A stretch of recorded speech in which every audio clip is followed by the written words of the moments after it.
Friends,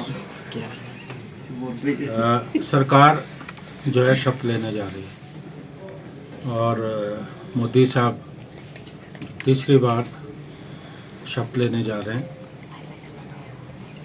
और जिस आशा के साथ, जिस विश्वास के साथ भारतीय जनता पार्टी और एनडीए गठबंधन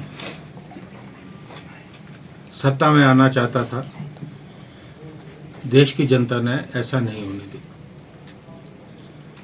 400 पार का नारा धराशायी हुआ और एग्जिट पोल को लेकर मैंने प्रेस वार्ता की थी कि किस तरह से देश में एक माहौल बनाने का प्रयास हुआ था, लेकिन देश की जनता ने देश के संविधान को, देश में लोकतंत्र को बचाने की मुहिम का समर्थन किया और भारतीय जनता पार्टी जो 400 पार का दावा कर रही थी, वो स्वप्न साकार नहीं हो सका। 240 सीटें भारतीय जनता पार्टी को मिली है, जो बहुमत से कम है। और आज जो हालात हैं, गठबंधन के अंदर जिस ढंग से मंत्रालय को लेकर झगड़े शुरू हो गए और कई मुद्दों पर परस्पर विरोधाभास है, क्योंकि जेडीयू का बयान आया है जो एनडीए गठबंधन का हिस्सा है कि अग्निवीर पर जो है उनकी सोच सरकार से अलग है, जो पिछली सरकार है। और कोई ऐसे मामले जिनको लेकर जो है गतिरोध जो है चल रहा है। चंद्रबाबू नायडू आंध्र प्रदेश के लिए अलग पैकेज की मांग कर रहे हैं, महाराष्ट्र में भी मांग की जा रही है। ये स्थिति आने वाले समय में एनडीए के लिए सुखद नहीं, क्योंकि नीतीश कुमार जी की राजनीति अलग है, वो अपने हिसाब से चल रहे हैं। मुझे ये लगता है कि ये सरकार आने वाले समय में बहुत सारे विरोधाभासों का सामना जो है करने वाली है। हालांकि मैं कोई भविष्यवाणी नहीं करता, लेकिन राजनीति शास्त्र का विद्यार्थी होने के नाते मुझे लगता है कि ये सरकार चलनी बहुत मुश्किल, क्योंकि जिन बैसाखियों के सहारे भारतीय जनता पार्टी सत्ता में आई है, वो बैसाखियां कब हट जाएं कह नहीं सकते। और भारतीय जनता पार्टी ने जिस ढंग से देश में एक माहौल, सांप्रदायिक माहौल, एक सांप्रदायिक ध्रुवीकरण की रणनीति की थी, लोगों ने उसे पसंद नहीं किया। और जो हार उत्तर प्रदेश में हुई है, उससे कहीं ना कहीं भारतीय जनता पार्टी की चूल्हे हिली है। 19 से ज़्यादा मंत्री जो है चुनाव हारे और इनमें स्मृति ईरानी भी शामिल है। और एक बात का आप अंदाज़ा लगा सकते हैं कि प्रधानमंत्री मोदी जिस सीट से लगभग 4.25 लाख से जीते थे, वो अंतर जो है लगभग 1.5 लाख का रह गया। कि लोकप्रियता का जो ग्राफ है वो कितना ज़्यादा कम हुआ है। और अयोध्या में जहाँ राम मंदिर बना,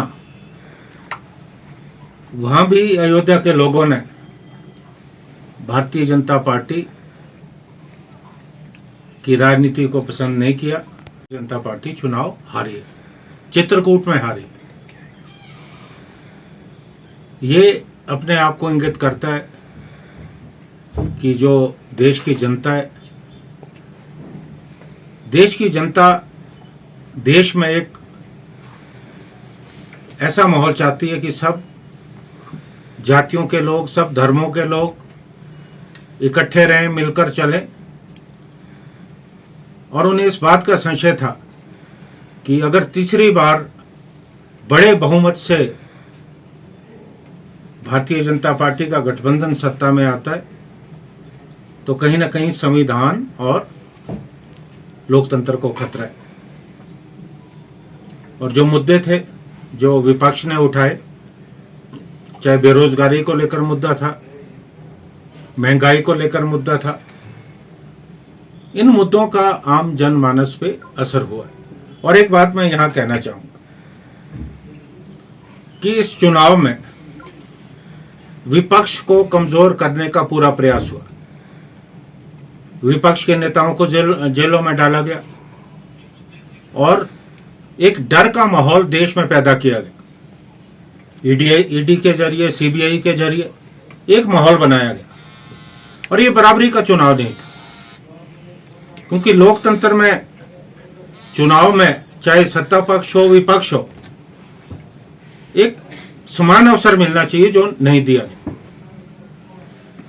कांग्रेस पार्टी के खाते फ्रीज कर दिए गए और जो वैध रूप से हमारे पास पैसा था, उस पैसे का भी इस्तेमाल कांग्रेस पार्टी चुनावों में नहीं कर पाई। और जबकि भारतीय जनता पार्टी को इलेक्ट्रल बॉन्ड के जरिए जो पैसा प्राप्त हुआ, बड़ी बड़ी कंपनियों से प्राप्त हुआ, गलत तरीके से प्राप्त हुआ, तो पैसे की कोई कमी नहीं थी। क्योंकि मैंने चुनाव में, मैं स्वयं फील्ड में जाकर मैंने देखा कि हमारे पास साधनों का बहुत ज्यादा अभाव था। हमारे पास चुनाव लड़ने के लिए पर्याप्त पैसा नहीं था, जबकि भारतीय जनता पार्टी ने पूरा पैसा लगाया इन चुनाव में। और मैं ये कह सकता हूं कि अगर समान अवसर मिला होता तो आज भारतीय जनता पार्टी और ये जो गठबंधन है वो विपक्ष में बैठा होता। फिर भी जिस मजबूती से ये चुनाव लड़ा गया, तमाम गठबंधन के बड़े नेता, हम सबको की प्रशंसा करना चाहते हैं। जहां श्री राहुल गांधी जी ने आगे बढ़कर अगुवाई की, वहां हमारे जो दूसरे गठबंधन के नेता हैं,